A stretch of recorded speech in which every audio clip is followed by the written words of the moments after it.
सुनो, हम दोनों का है तो तबीयत खराब। आओ, कुछ लग गया बे, क्या इसमें? कनीर। चलो कहीं चलते घूमने के लिए, ठीक है? और कुछ दिन के लिए हम लोग बाहर चलते, समझ गया?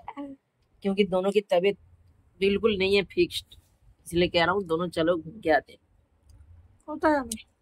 कहीं पे भी आज जहाँ मन चाहे वहीं चलो बे, मेरी तबीयत तो थोड़ी सी भी अच्छा नहीं है, बस डिसाइड तो अभी करो। और सूरज भट्टा काटो आज 5टा दिन। 5 दिन के बाद जाओगे? और एक चीज देखो। चलो। मैंने पैर उठा कर रखा है। फिर दिखा जाओगे? इस बार जाएंगे तो बाइक लेकर जाएंगे। माधव मिलते हाँ, सारे फैमिली एक साथ। তাইলে কেন যাবে? आज বাসে যাবে তো? ट्रेन। এবারেও তোমাকে বাসেই নিয়ে যাবো, দেখো না। আমি বাসে এইছি বলে আমার শরীরটা এতটা অসুস্থ হয়েছে। সত্যি? বললুম যে ট্রেনে যাব না। ট্রেনে টাইম লাগতো, আর ট্রেনে দেরি হইতো অনেক। জলদির কাজ শয়তানের কাজ হবে।